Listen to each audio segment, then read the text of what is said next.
Welcome everyone, and thank you for joining us today.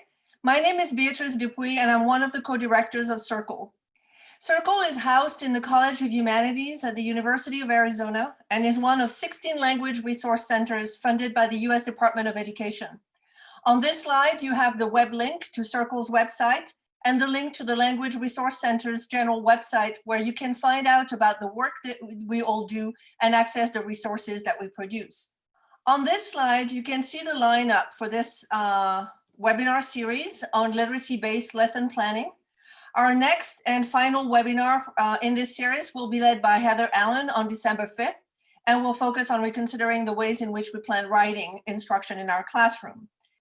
Today's webinar is entitled Multimodal Pedagogies in the L2 Classroom, Moving from Language to a Communication Paradigm, and our presenter is Jose Aldemar Álvarez Valencia.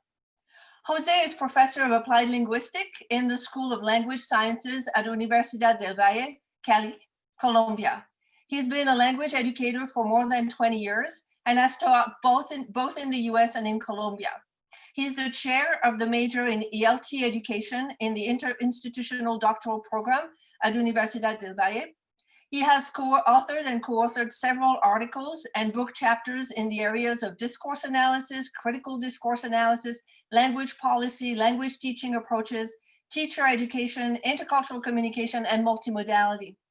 He's also a member of the board of directors of the Colombian Association of Teachers of English. And his current research focuses on the intersection of multimodal communication and intercultural communication, multilingualism, and nonverbal communication. After I've completed this introduction, I will post in the chat links to two of his recent publications, which I think might be of interest to this audience. So now, and with no further ado, I will leave the floor to our presenter, whose webinar again is entitled Multimodal Pedagogies in the L2 Classroom, Moving from Language to a Communication Paradigm. Jose, it's yours.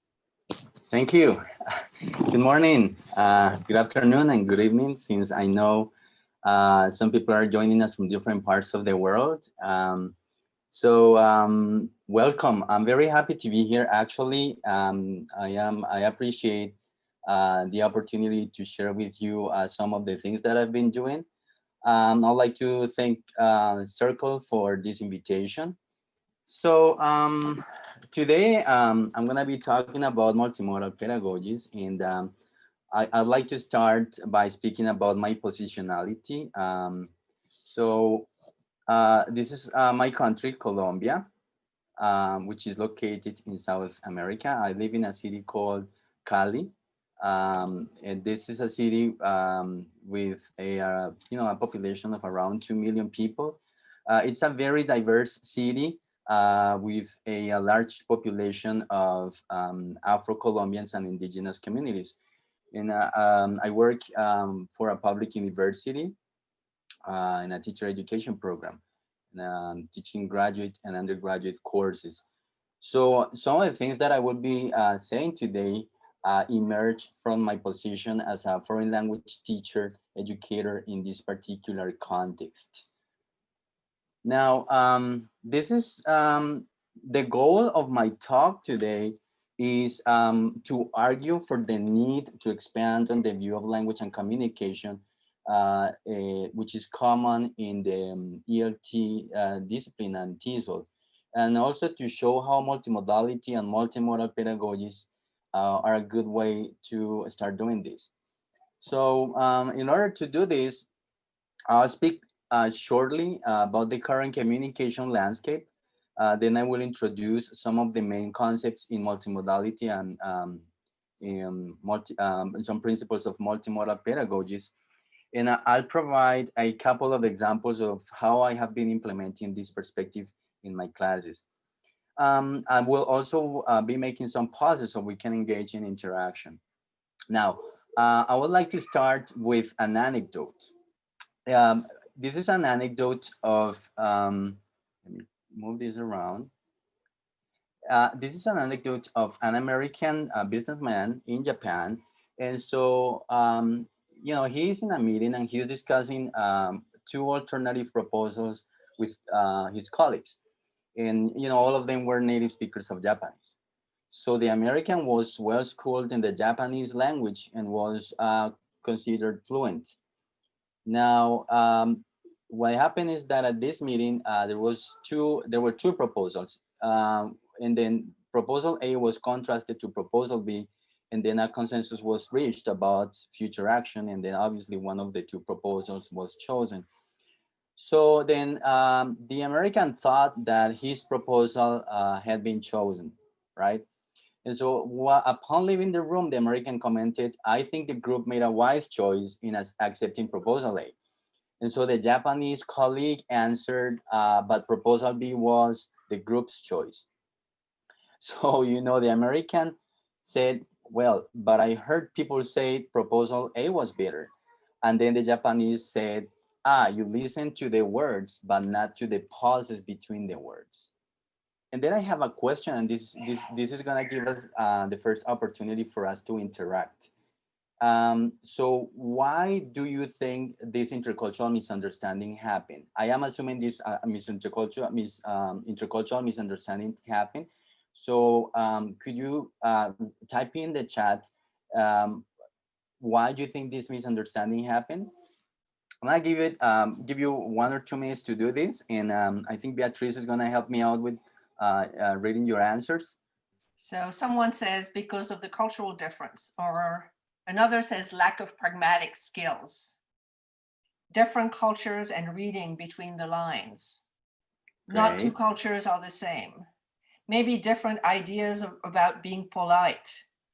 Ignorance, not being prepared to interact with another culture. High and low context communication. Oh, this is going fast. How silence is interpreted in cultures. Yeah, it's great. The lack of culture understanding. Language competence does not equate cultural competence and language intonation. Different values and traditions. The Americans studied the language, but did not study the cultural aspect. Very good, great. Thank Because you. language is often viewed as a set of grammatical rules and vocabulary only. Overemphasis on the linguistic mode. Now we're speaking about modes. That's great. Yeah. So yeah, great. This is great, guys. Wonderful. Yeah, so there's different reasons for why this happened. You know, obviously, culturally speaking, there's different nonverbal aspects of language that are that vary from culture to culture. I think one of these reasons is, if you guys will correct me if I'm wrong, but research has shown that in Japanese culture, they say it's not polite to say no directly. So the word no always carries negative connotations or emotions in Japanese language, showing anger, sadness, or something like that. So we may use other words and phrases to express our no intention indirectly in conversations. For example, I found one book titled Intercultural Encounters in Japan. And there's a description of 16 ways to avoid saying no in Japan, which includes everything from ignoring the question to giving a vague yes, or when the answer is no, or keeping silent, you know, which seems to me is what happened here. So, and the question is, why did this happen to the American? And you were right. Some of you said, you know, even though he was fluent in the language, it seems he was thinking more of the grammar than on the other nonverbal aspects of communication, you know, and this is what in multimodality we have called verbocentrism. We'll see that in a minute, you know, verbocentrism, or this verbocentric perspective to language and communication. So, you know, what I think what happened here invites us to ask several questions, and some of those questions, I have some of those questions here. So one of those questions is how we have to ask ourselves, how are people communicating nowadays? What does the communication landscape look like, right? And is second foreign language education informed by this new communication landscape? I think these are key questions we should be asking since we're teaching language and communication. And since the way communication has changed during the last decades is tremendous. So, so I've thought of, some of the features of the current communication landscape, and one of those is the turn to the visual. And I'm citing here Chris. Chris says that there's this trend towards the visual representation of information which was formerly solely coded in language. And he also talks about the cultural and perhaps mythic dominance of the book and how it has given way to the cultural and mythic dominance of the screen. Nowadays we could talk about the cultures of screens. You find screens everywhere, on the streets, in the doctor's office, even in the back seat of your car or the cars, you can find screens. They become part of society and societies of education. And also you just need to go online, social media, which is basically visual, right? What do you post mostly on YouTube? Audiovisual messages, and of course on Facebook, mostly images, right? Emoticons and so on. So that's the turn to the visual ways of communication. The second feature of the current communication landscape is the multimodal turn. And of course, you're gonna be saying, yeah, but communication has always been multimodal. Yes, that's right. But with the advent of new technologies, communication has become more multimodal. It has heightened the multimodal nature of communication, since we have the possibility of combining different modes of communication, such as image, sound, written language, action, and among others.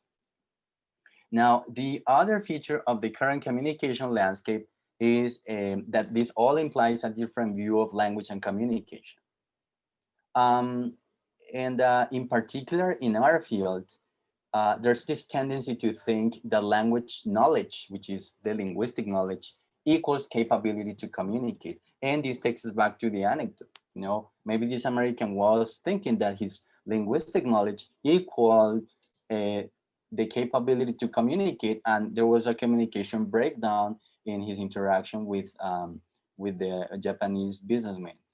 So, and this is something several scholars have criticized in TESOL, as for example, Chris and even Block called this the lingua bias. This view that focuses solely on language, the linguistic perspective, at the expense of other elements of communication, like the visual, spatial, and gestural. The other feature of the current communication landscape is the development of converging technologies. And so you see how new devices, such as the cell phone, have been are designed in a certain way that that different technologies and applications converge. So what you see nowadays is that you have a radio, you have a TV, you have movies, you have the newspaper, you have books, and then you can call, right? So it's all of these social functions converge in this very device, and what this has caused is a very relevant change in the rituals we use to perform. There were a lot of social practices that were associated with to these particular devices. For example, think of the TV, right? Back in the times, I'm speaking back in my time when I was younger, I used to meet with my family to sit in front of the TV to watch the news or the soap opera, because at the time there was no internet. So if you didn't watch the soap opera at the time, you just missed it, right? It wasn't going to be on YouTube 1 hour later. Let's talk about, for example, the telephone, right? I just remembered the telephone being, right in the corner of the living room. And it was like all of the ritual of using the telephone was very different. Like your mom used to listen to what you were speaking. There were certain times where you couldn't call people and your mom wouldn't allow you to answer the phone. And all of these things were rituals that disappear with convergent technologies. And what this caused is that it has detemporalized it has delocalized and depersonalized some social practices. Think, for example, again, thinking of me back in the days when I had to do homework and I was in high school, my opportunity to do homework was between, after school, 1 p.m. and 6 p.m. That's the time the library was open, and I had to go to the library, use the books, and then that was it. But now I don't have to go to that place because I can do it online. So it's being delocalized. I don't have to go to do the homework between 1 and 5 p.m. because it's detemporalized. I can do it online. You will find students doing homework at midnight on Google. And it's depersonalized. I don't need the librarian anymore to help me out, right? I can go on Google and it's there somewhere. So this has caused a lot of changes in the ways rituals are being performed nowadays in society. And there's this other element of the current communication landscape, and is that the intercultural turn. And then how we are now involved in different transcultural flows. And this is afforded either because mobility has grown a lot. People can travel more than before, and also because of mediated intercultural communication, which can happen offline or online, particularly in social media. So with this, if you think of second or foreign language education, this has caused many changes in the ways. Again, back in my times, in my university, we only had the access we have to speak English was with our classmates, the teachers, and there was one international assistant. So because we didn't have internet. So nowadays you don't have to depend on, for example, the international assistant. People have many friends, foreign friends online, and where they can use English in different ways. So what all of this has caused, as I imagine you've heard of 𝘗𝘁, for example, who's talked about the English in the expanding circle. And this has challenged the role of English as a global language. And look at the numbers. For example, the statistics say that there's around 400 million native speakers and over 2 billion non-native speakers. And people have been questioning the ownership of English. Who owns English nowadays? And if we have to be still looking at the native speaker as a role model for language teaching and learning. And this is why we're talking about English as a lingua franca, right? Because chances are some of your students might not ever run into a native speaker, and they will interact with other speakers of English who are non-native speakers. And I just wanted to say, like, one example, when I was in my undergrad, when I was in college, kind of like the education I was receiving was very with this imaginary, like you're being educated in the foreign language because you're going to interact with a native speaker, possibly from Great Britain or the US. That was kind of like the imaginary of the teaching. And then that interaction is going to happen mostly verbally or written, right? Not multimodally, which is what's going on right now. And so all of these implies that we have to reconceptualize the role of language, right? And this is something I wrote back in 2016, and I say that English as a language is dislocated from its traditional symbolic and geographic spaces and functions.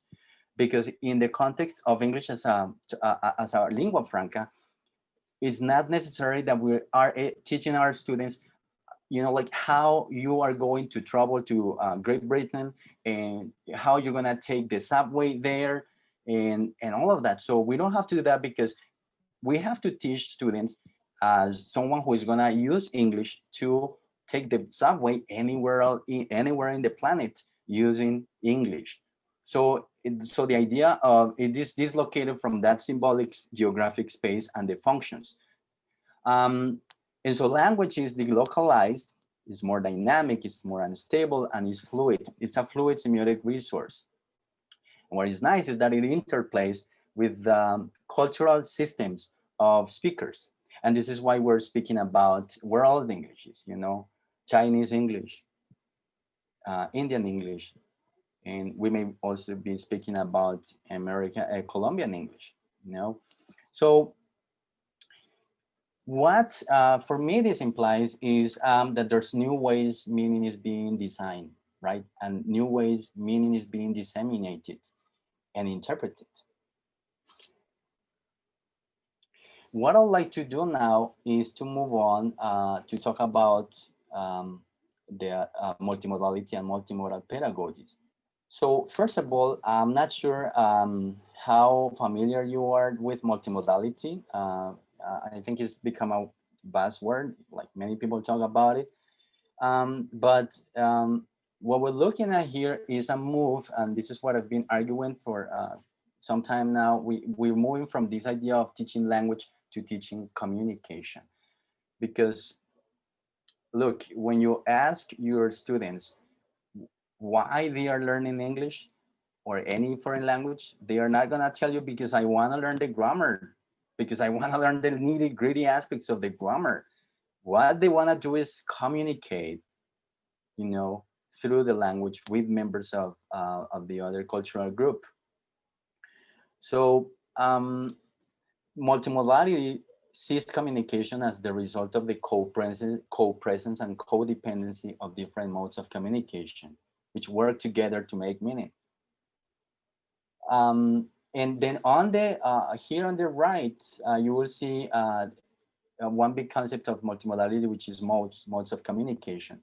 And so these are the modes that, for example, the New London Group presents that take place in partake in communication: visual mode, the oral mode, the gestural mode, the spatial mode, and the linguistic mode.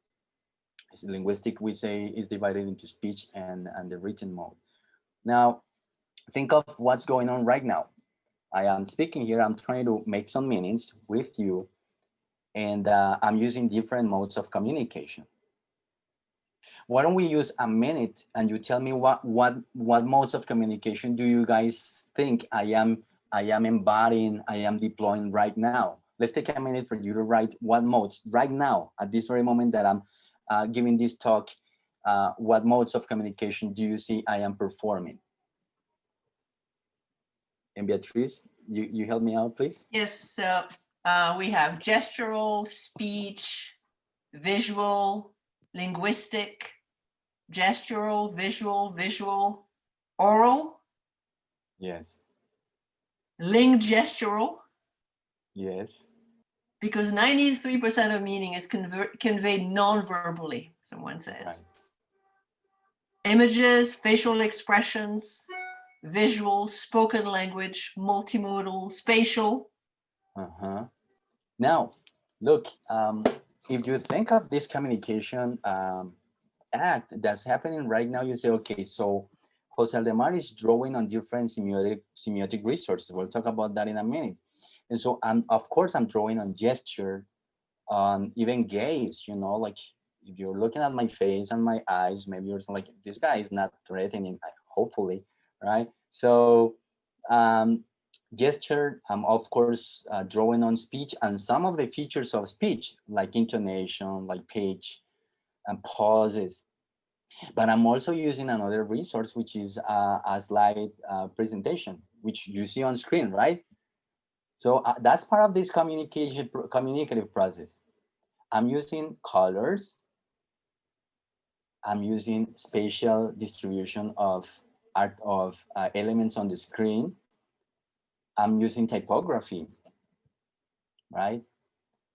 So all of those elements are co-present and codependent right now, so that kind of like by the end, you're like, oh yeah, I remember when he was talking about the concept of multimodality, not only what he was speaking, how he was saying it, but also what he showed on screen. All of that is what's making meaning right now.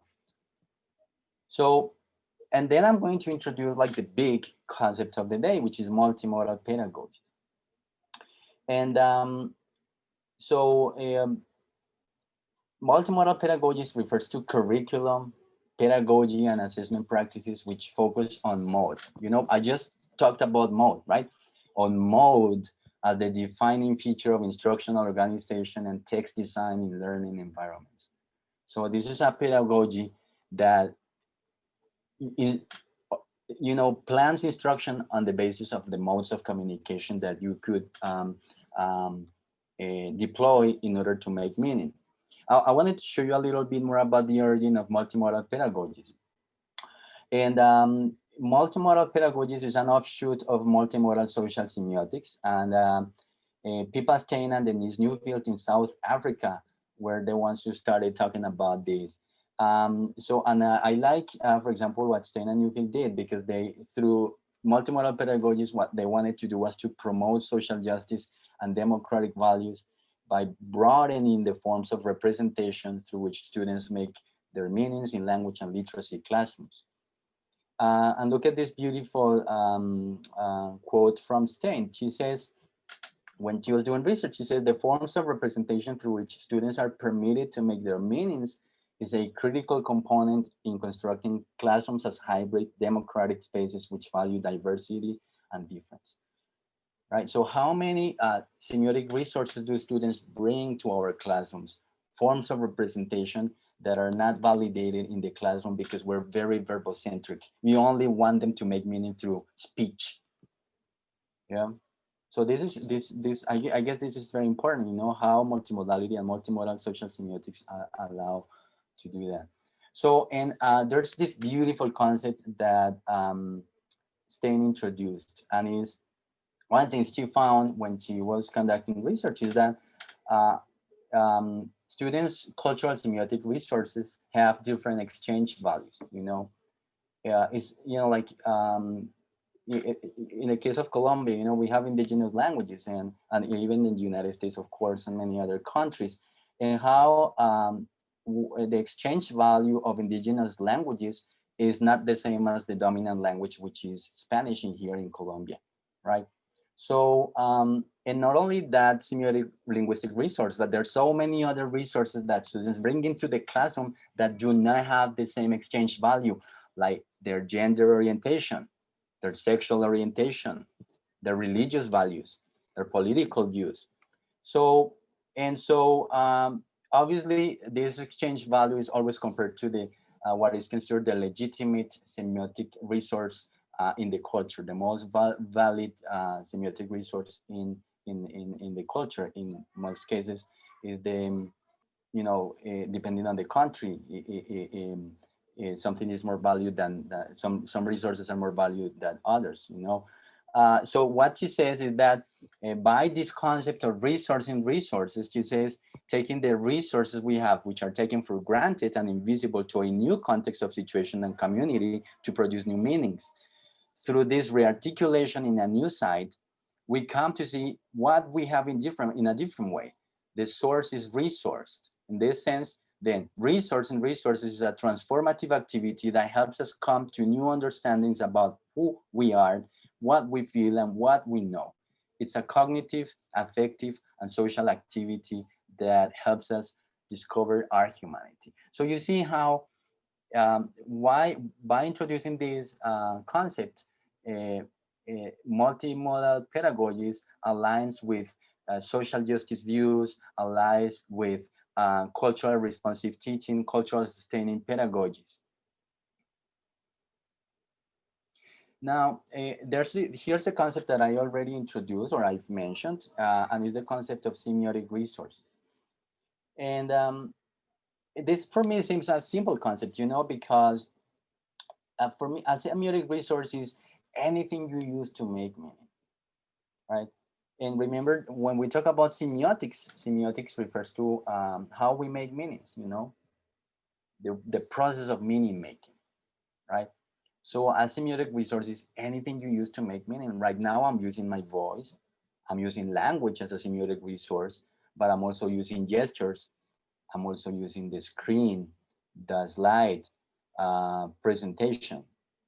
So anything we use. So in other words, you can make any object, anything as semiotic resource, in as much as you use it to make meanings. And so that's why we say that semiotic resources are material, but they are also non-material. Now, the next big concept in multimodal pedagogies is design. And this, of course, is going to be bring the idea of multiliteracies. And we use design in two ways. You know, first of all, as at the individual level, as meaning making. When you make meaning, what you do is that you assemble resources, right? You choose and assemble resources, and the resources are part of your repertoire, right? The knowledge you have, and based on your desire, your capability. And I say capability because, for example, think of when you're learning a foreign language. There's many resources you don't have because you don't know them, right? Like when you speak and you have not you have not learned about the simple past. You don't have that semiotic resource. Still, based on that, you usually draw on other resources you have to accomplish the communicative function. So you draw on that, you draw on ideological position, also on the perceptions of the audience and the context. And this concept of design is also applied for in the way we design language classes, you know, because planning your class and organizing everything you need to do a class is one way of design, a design of learning. And then we have a major concept in multimodality, which is transmodality. And I'm sure you're going to say all the things that I'm saying here, you're going to say like, I do that, you know, like I do that.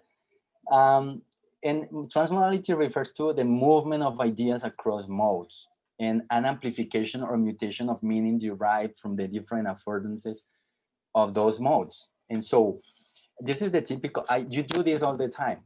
You know, when you have your students, for example, watch a movie and then you tell them, I want you to write a summary of the movie, that's transmodalization. Why? Because you provided input on one mode, which is audiovisual, and then you say, all right, transfer that onto paper.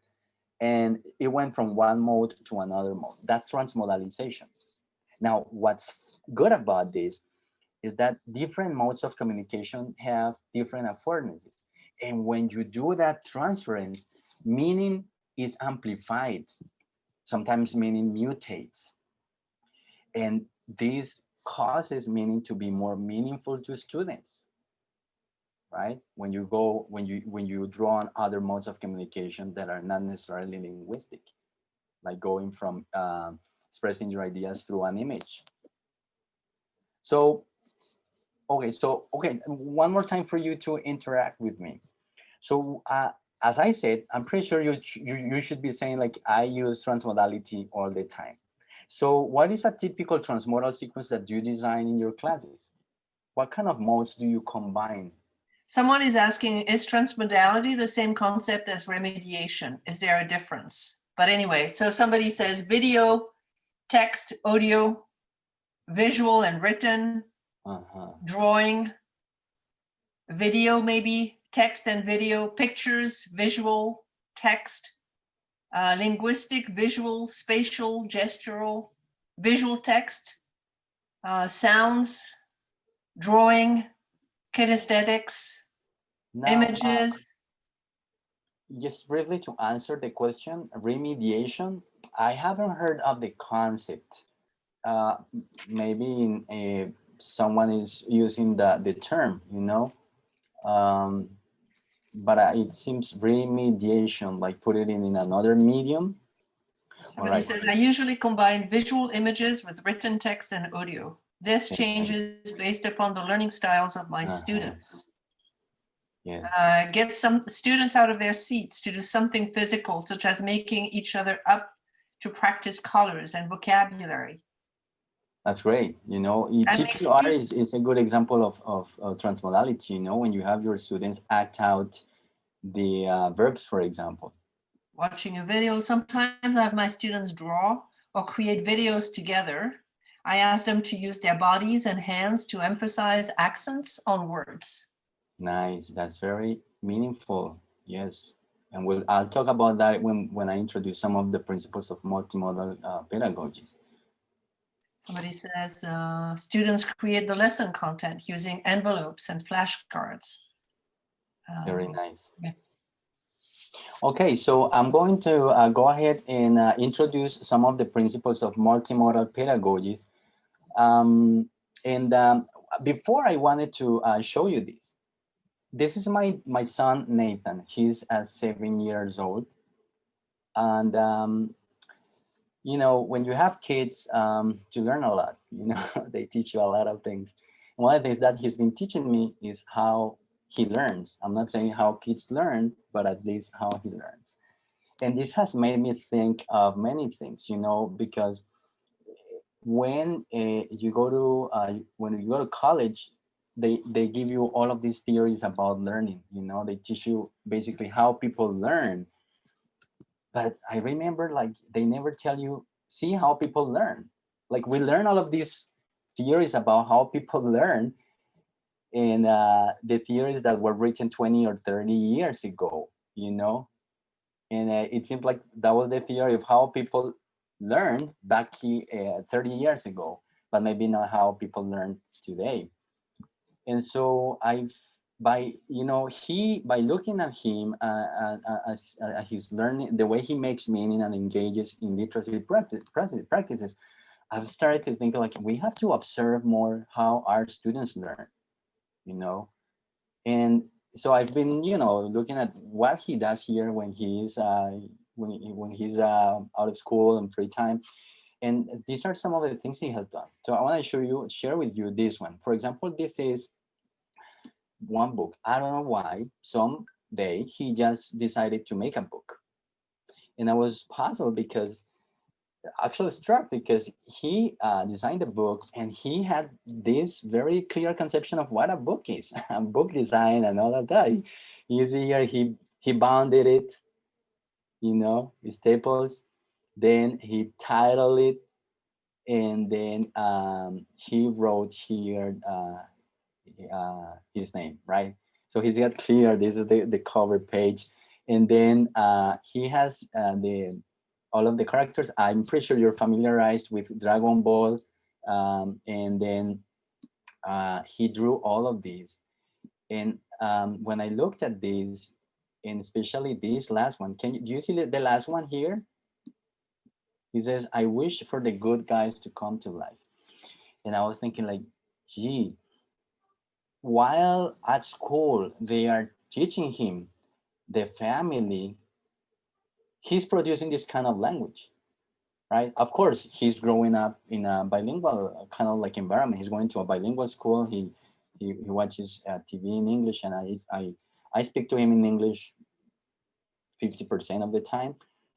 But I was surprised, you know, when you think of this in terms of grammar, this is second conditional. Like, this second conditional, why in school the teacher is teaching the family, and in a very controlled manner. Maybe the teacher asks them to write something in a more free environment. Maybe he would come up with these kinds of things and show the teacher, like, look, you know, like, what you're teaching me seems to be very, very, very basic to what I can do with language and the kinds of meanings that I can make. So this is one example. And here there is another one. I don't know what, at some point he gave him this page and he cut and then he pasted, and you can see how he used different resources here. He used tape, he stapled this, and this is like kind of like a matching exercise, pictures with print. And then here he was doing a puzzle on the computer. Here he did something, he gave me these drawings, a windmill, this is painting, and here he had 3D designs. And there's this other occasion where he was just, you know, in his room doing some, and I went in and I saw him doing that. I was like, what you doing? And this is the video. Well, again, explain this. What is that? Un pez. And how do you... Mire, ahí es una P, hay una E y ahí es una Z.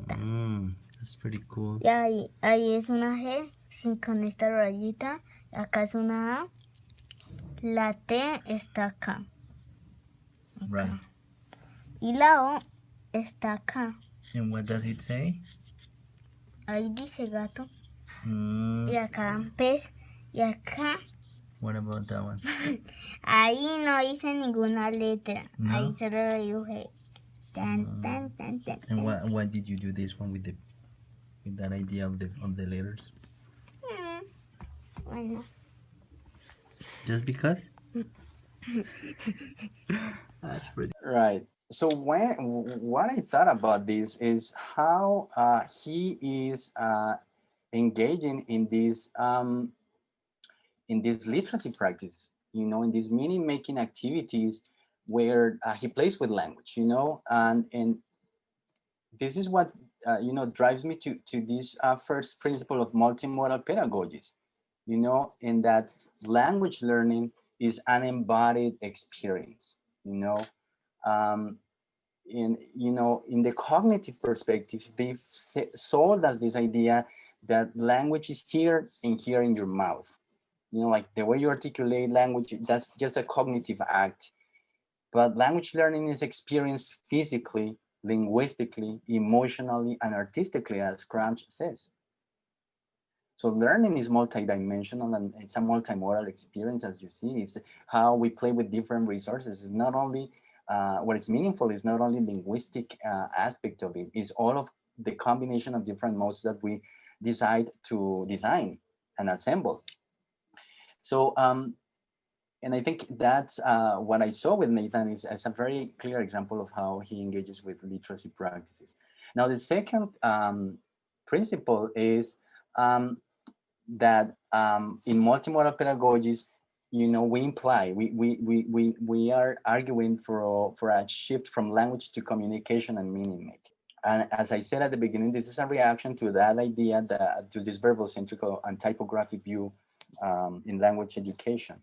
A third concept is that we're not saying that speech and written language are not important, right? We're saying that there are other modes that are used as resources in the current communication landscape to make meanings, and that usually have been disregarded, like gesture, gaze, spatiality, image, color, body, movement, which combined contribute to make meaning. And the point here is that look at the ways people are communicating nowadays and making meanings. Language or communication is multimodal, and then we're educating our students to think that language is verbal. Yes, we need to prepare them to the current communication landscape where messages and texts are designed in a multimodal way. And this one is it has to do with the social aspect. So now, meaning making is chronotopically situated. I'm kind of like evoking here Bakhtin when he talks about chrono, time, and topos, space. Meanings we produce are always bound to specific time and space, but also to spatio-temporal resonances. And those resonances are the resonances of my past, right? My desires and my community's past and present. So the personal and socio-cultural histories and social practices of the community are always at play in the way I make meanings. And this, we're going to talk about culture in a minute. So that's an important, language is always situated. And then the other thing that's important here is that meaning making is always ongoing, and it happens across modes. There's no minute in which we human beings are not making meanings. We're always making meanings. We're always making meanings. And those meanings, they happen across modes. And that's why we talk about transmodality, right? As I introduced before.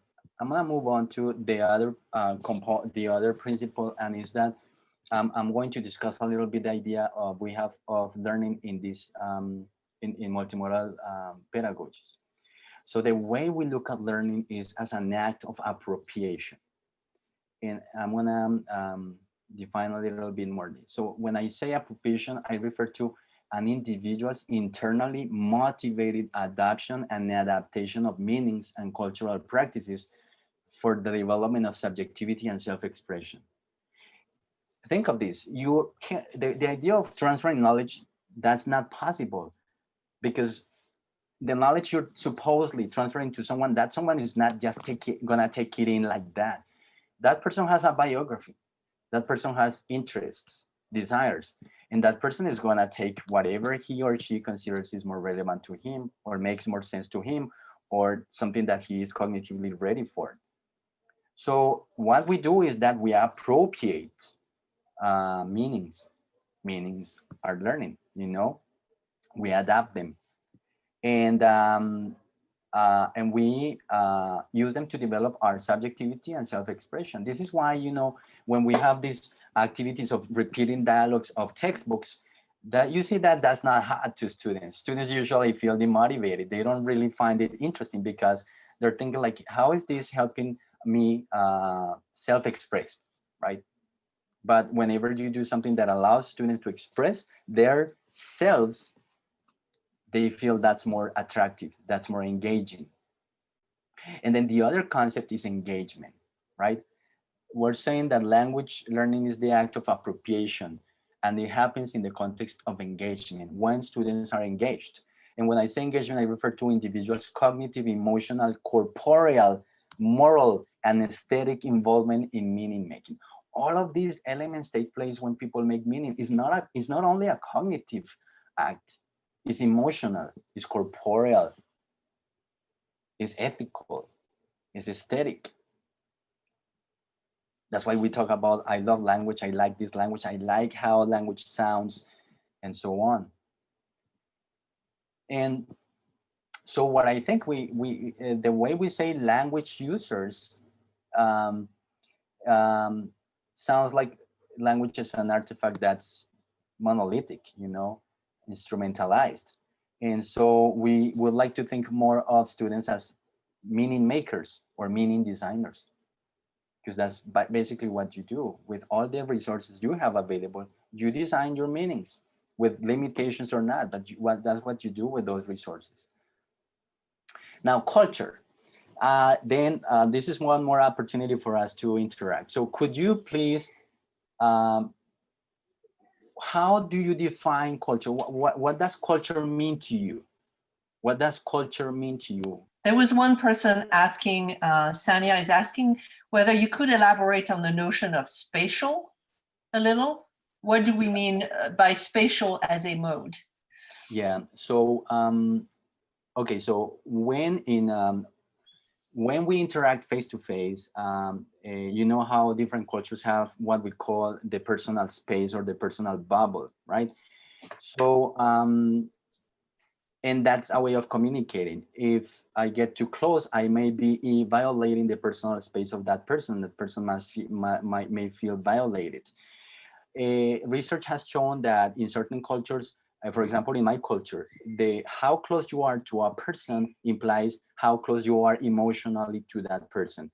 How you position your body in certain places, it shows how much engaged you are with people. For example, when you're a teacher, and where you locate yourself in the classroom is communicating how much engaged or how much nervous you are, for example. In design of texts, like visual texts, where you locate certain aspects, certain elements on a page, communicate. For example, we all know that if you want something to highlight or to stand out, you put it in the center and you make it bigger, right? Like when you put the title of something, that the spatial location is communicating. So whatever on the page, where you put it, that's sending a message of how relevant it is or how irrelevant it is. Hopefully that answered the question. Yeah. So I'll come back to your question related to culture, because people have been posting and I've been trying to take some notes. So people have mentioned beliefs, shared beliefs, attitudes, customs, set of values, ways of being and doing things, history, shared linguistic, behavioral, ritual, and thoughts, common ways of living as a shared identity in a society, traditions. Yes. Language.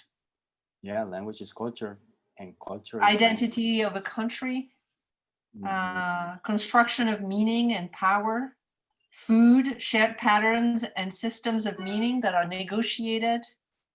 I like that one too, systems of meaning, which aligns pretty much with Yeah. my perspective, which is semiotic.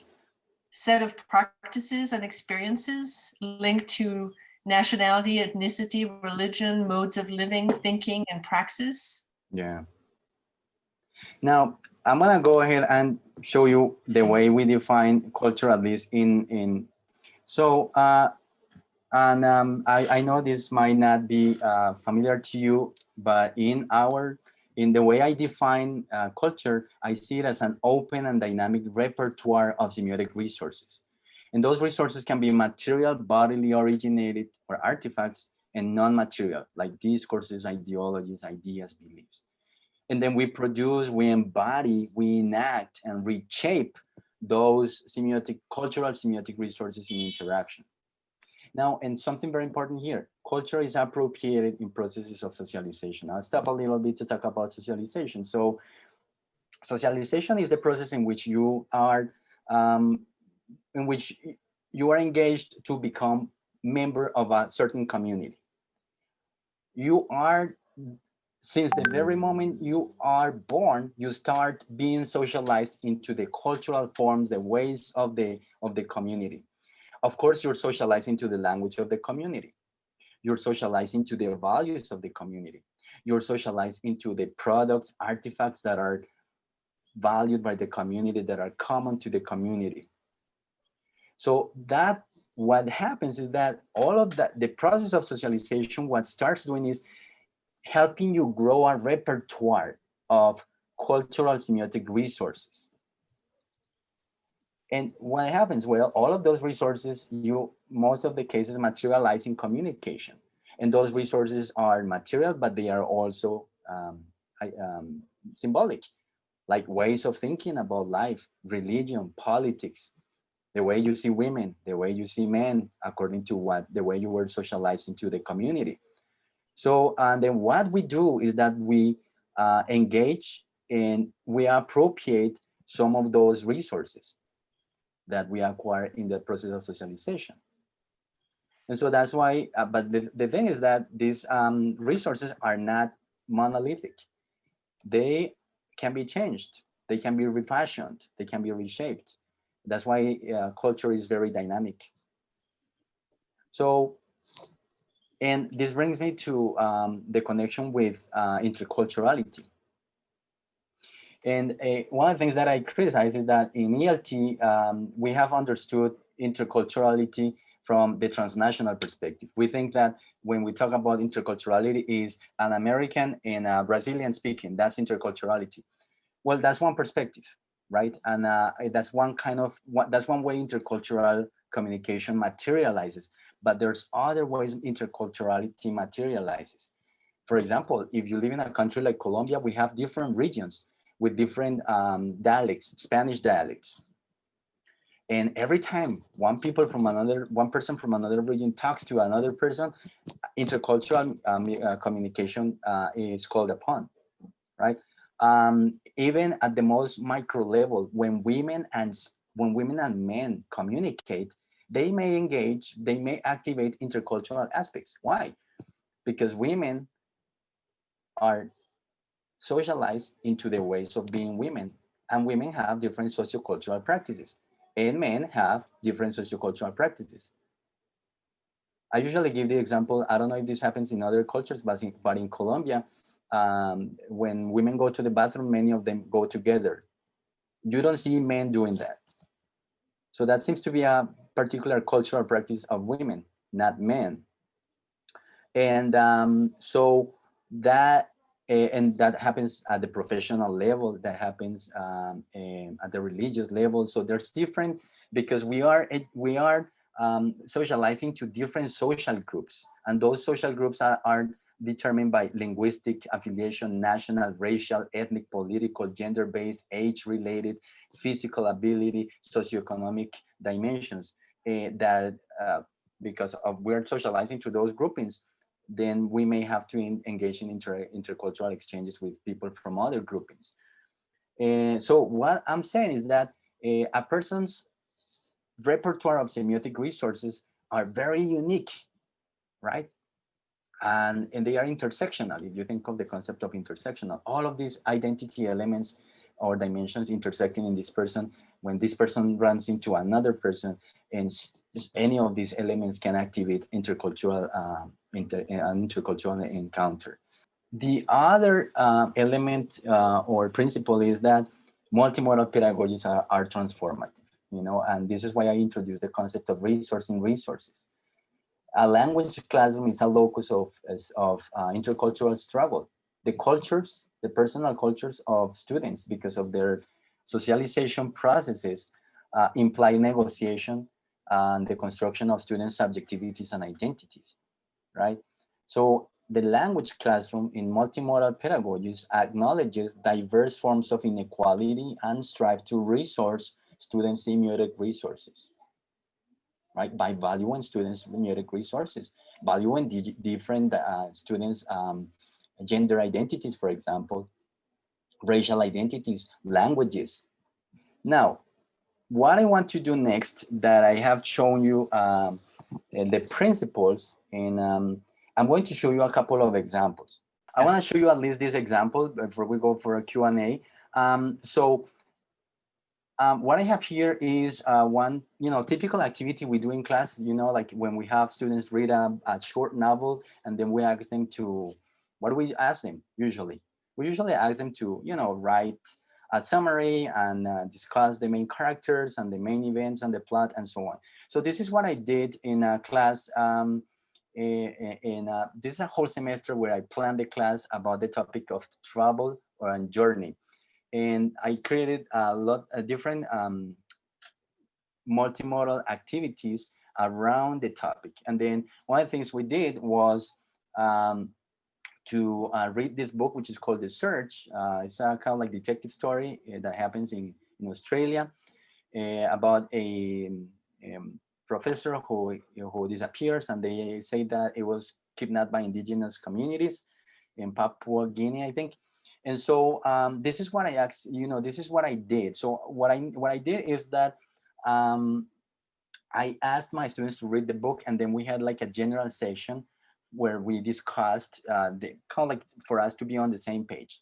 And then instead of giving them a quiz, what I said is, all right, guys, what I want you to do is modify the story by introducing yourself as a relevant character in the story.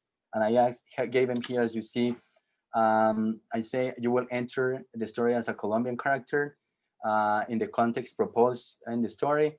And then I said that they shouldn't change the characters and maybe events. And then they had to create a comic strip, right? They had to create a comic strip inserting themselves. And I gave them here the software that they could use to do that. And then I asked them a question. I said, how does your character distinguish or resemble culturally the other characters in the story? So, and I have, I have a blog where I have all of these multimodal tasks. I can share with you because we don't have enough time, but you can look at different multimodal tasks that I created to materialize some of the principles of multimodal pedagogies. So this is one of the comic strips one student created. I'm not sure you guys are able to see here, can see what I'm seeing here because it's not very clear. But then she's here. This is the story. She starts telling the story, starts telling the story here, and then she introduces herself here. And notice how she says, "Ayuda, I mean help." And this is because she wanted to index his Spanish-speaking identity, right? And then she is an Afro-Colombian, and she also used the character here to introduce herself racially. And then, okay, so there's all of these events of the comics here, and then at the end, I wish I could allow you to read this, but we don't have time. But then this is the way she answers the question. And then she says, my character is different from the other characters in the story because she lives in a country where different ethnic groups coexist and are very mixed in their daily life. We have some territories that are particular for some communities, but the three ethnic groups, Black, Indigenous, and Mestizos, live mainly intertwined. We also have discrimination and racism like in Australia because she identified racism in the story. but the cultural barriers are a bit more blurry here. That's why my character says that she figured out that they were friendly and spiritual. She has interacted during her life with different cultures for a long time, so she believes that Australian Aborigines are also like that. Also, she knows another side of how we deal with different cultures, assuming too much, because she thought that sailing in the ocean of that region could be similar to Colombia. In consequence, she got lost on an island.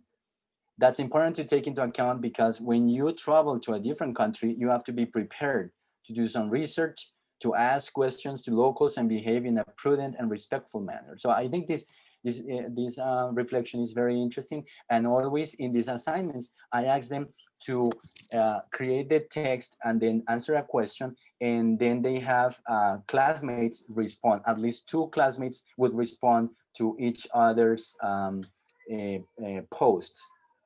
Now, if you think of these in terms of multimodal pedagogies, you'd say, okay, where is the transmodality? The transmodality happened in this way. I gave them a text, a written text, which was the novel, right? They wrote the novel, which is written. Then I asked them to have a workshop with me, which was the discussion of the plot of the story and this and so on. We went from written to speech, right? And then I say, guys, okay, now that we are on the same page, you guys are going to do the comic strip.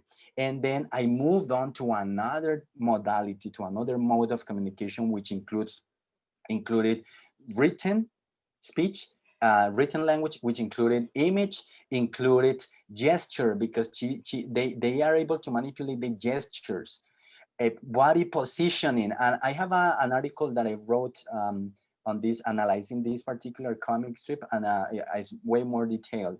But I analyzed their body positioning and all of these things, and so she in this and so all of these modes of communication happen here.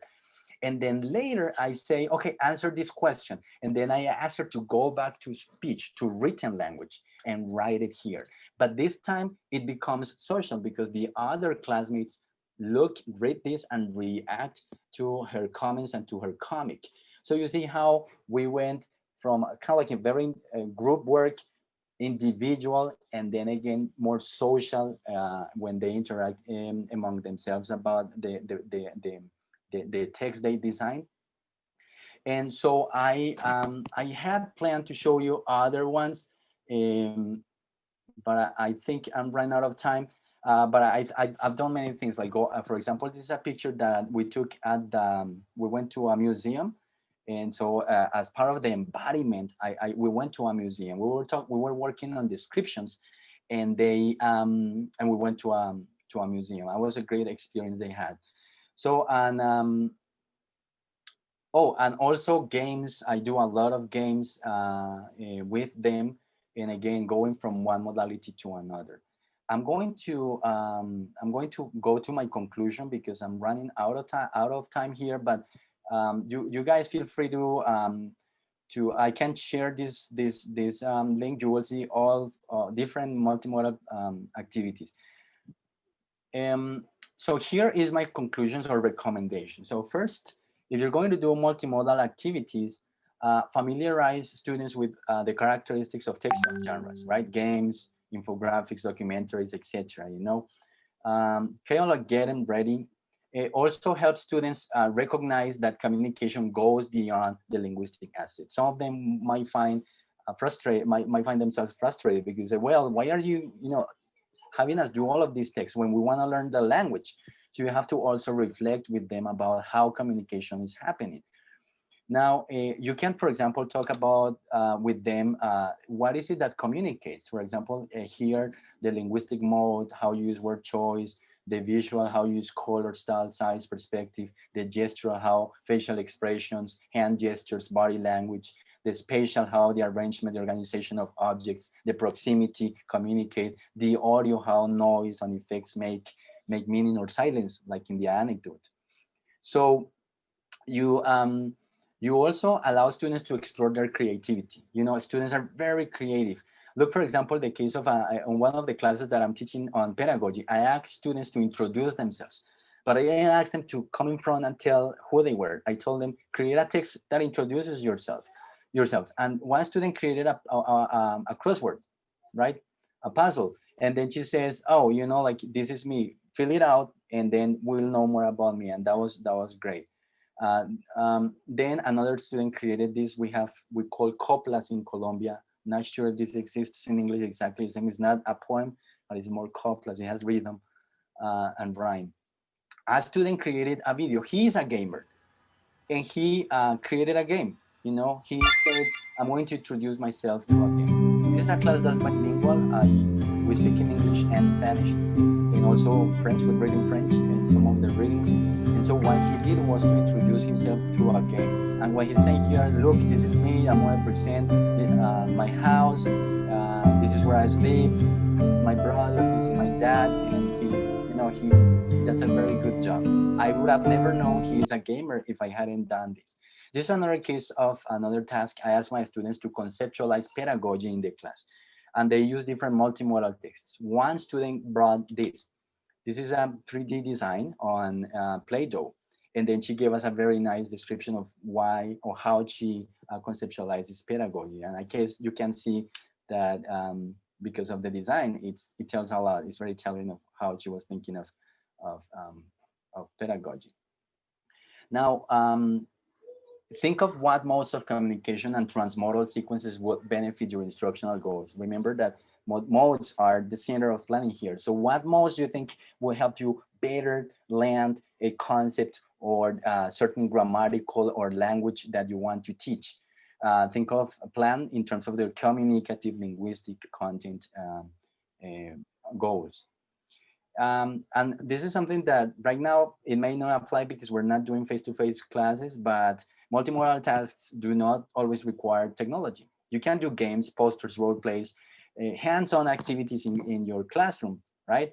And that's very enjoyable for students. And finally, if you plan digital multimodal tasks, make sure you provide detailed instructions, like what is your objective, step-by-step guidelines, how, when, where they have to submit, digital resources, provide digital resources. Don't throw them out to, do this without providing digital resources. Also grading criteria. Try digital applications yourself before assigning work on it. Be available to provide support because they will surely run into trouble. And most importantly, help build a community and participate in it. You don't have to look at every single, if you do a blog, for example, you don't have to go over every single student post because that makes it lose how genuine the activity is. You don't have to go over all of them. You don't have to be the only audience. You also tell that to students. And use or design rubrics to assess multimodal tasks. I'm working on that because all of multimodal pedagogy is very new. I'm working on building rubrics, and there's different rubrics available that are kind of like generic, but they certainly are useful for you to part from it. Yes, so that's all I wanted to share with you today. I'm sorry I didn't have enough time, but there's so much that I would like to share.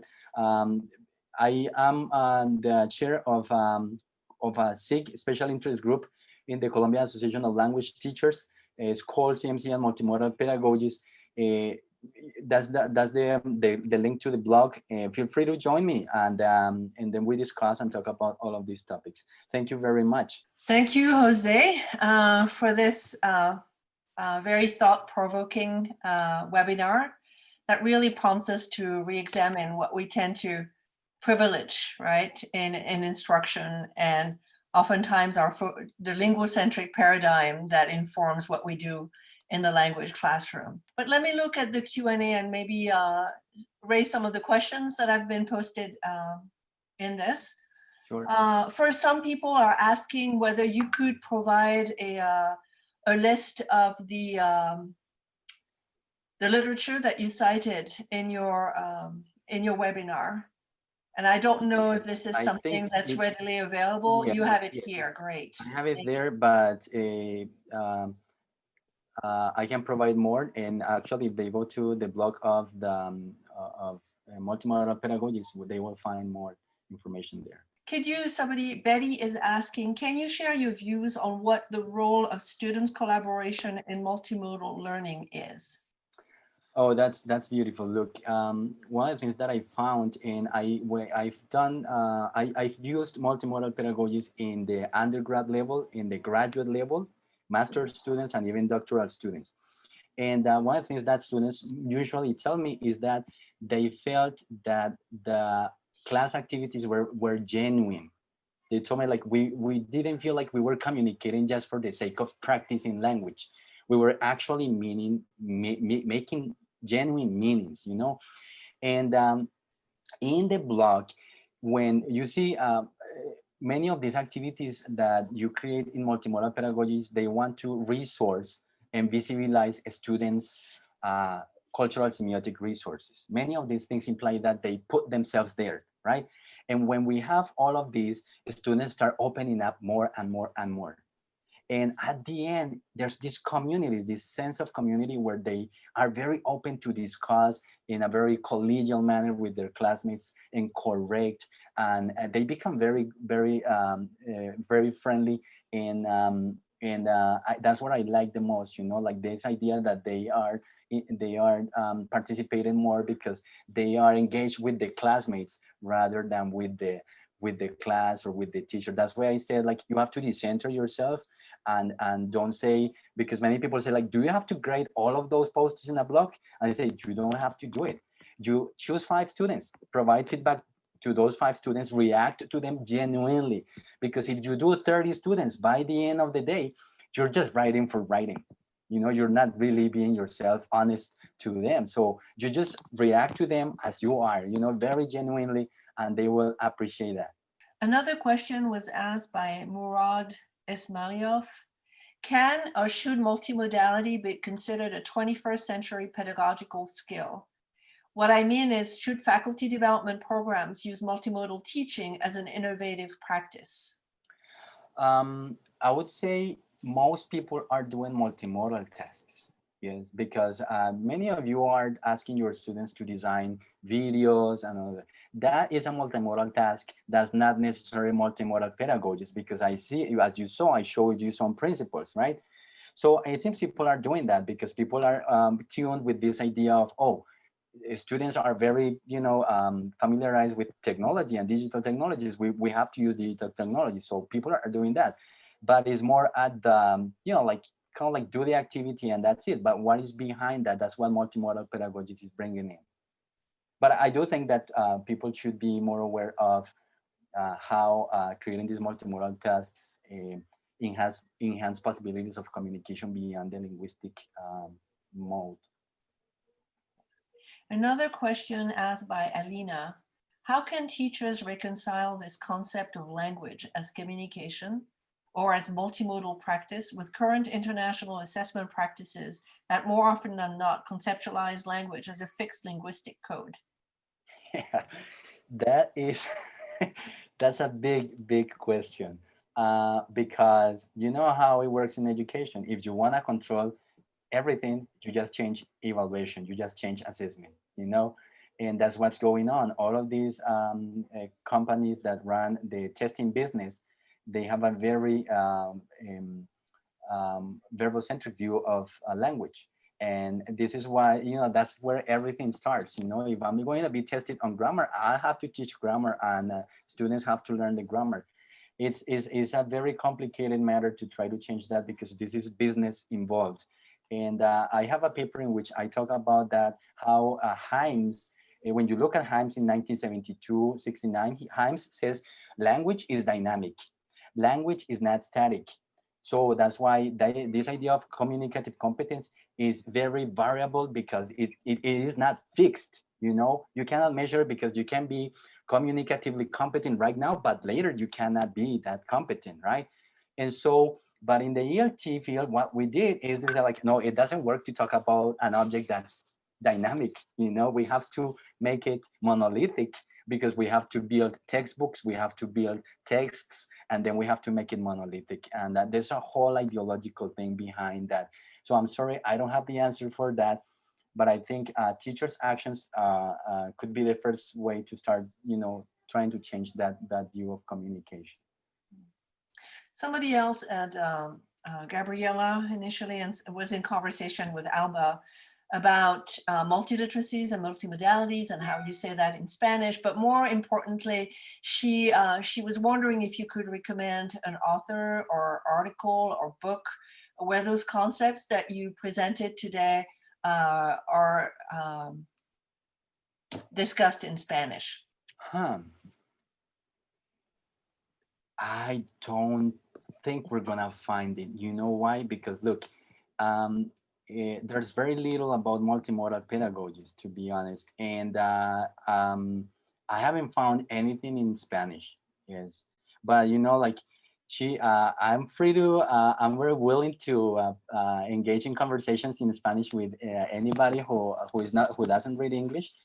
Yeah, we can talk about. I wish I know I have to publish in Spanish as well, but this is all in construction. You know, I have a paper that's coming out, and that basically presents a lot of what I have here. And I'm also going to write another paper with Denise Newfield about the principles of multimodal pedagogies.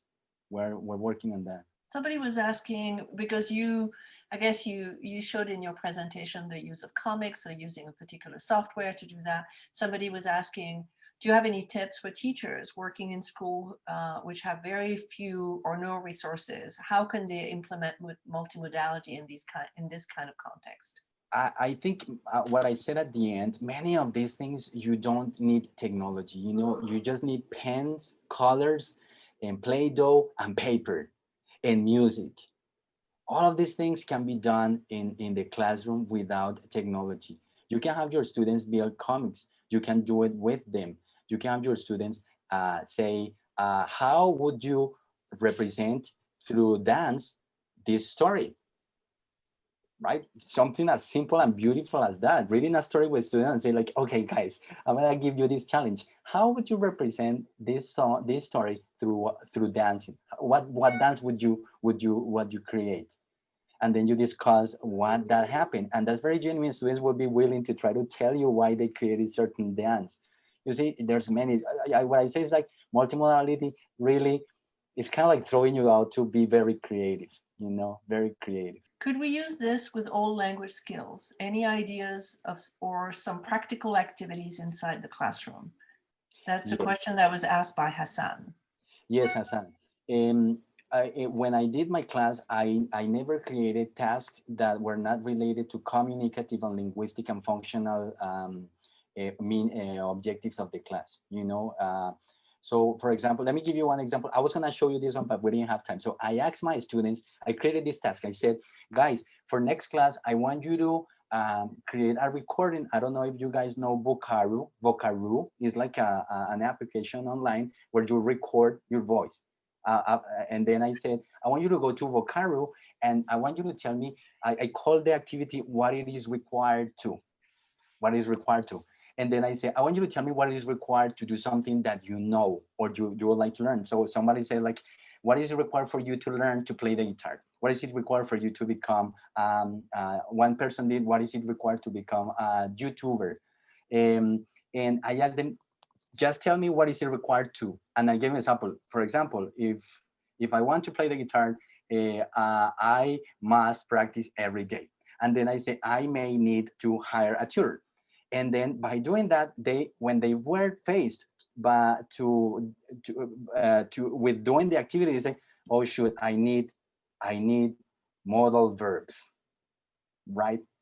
Because the linguistic, the communicative activity required that language. I didn't introduce modals. I told them, you tell me what is required. And then when they did the activity, it was wonderful because they recorded very interesting things. What is it required to become a YouTuber? What is it required to learn a language? And there was all of this very nice interaction between them saying, oh, I like this, I learned this, and I learned a lot from them. And so, and that is one way of integrating grammar. Going to the museum, for example, we were working on descriptions. We're just working on descriptions, and I told them, okay, and I gave them like a worksheet. I say, choose one piece of art and write what the color, the texture, all of the elements of description, and they filled it out, and then they gave a talk presenting the piece of art they chose, and everything was language oriented, but language in terms of the, the mode of communication was present, but mostly it was meaning making that was meaningful to them and to their lives. The last questions that we have are one, Atsuko thanks you for your wonderful presentation. She indicates that she would like to join the SIG that you mentioned at the end of your presentation, but it says that the form is asking for a national ID number and she's not sure what this is. Just write any number because you're not a Colombian national. I'm not going to ask you for your passport number. Just write any number and then we'll consider that you're not from Colombia. Heather, some new questions have come in. Heather is asking, you mentioned that there were some existing rubrics for assessment for multimodal assignments. Is the link to the existing rubrics for assessment on your slides? She says that I teach in university and students understandably want to better understand what they are learning through the activity and the assessment and how they will be assessed.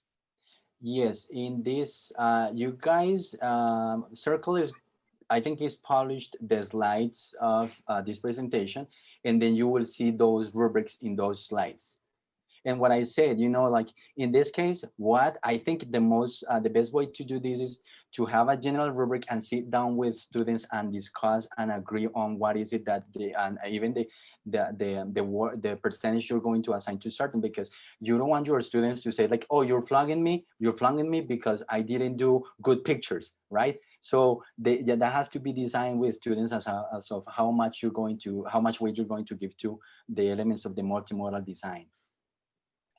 And I think I can't quite remember, somebody is mentioning a book about the ways to say no in Japanese. Is this something that you mentioned at the beginning of your presentation? I forgot. And there are about 3 people who are actually asking about this.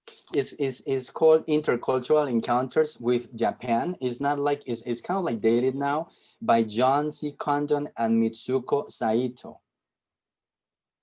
Right. I think with the title, they will get it. Intercultural Encounters with Japan. All right. There were 3 people interested in that. And I think this is our last set. This was the last question. So oh, man, great. Almost perfect timing. We're just a little 3 minutes over. Well, thank you again for this wonderful presentation. And, Kate will be following up with you with evaluation and so on. So thank you so much for taking the time and sharing this information with us today. Yeah, thank you. Thank you for this invitation, and everybody, thanks for having me.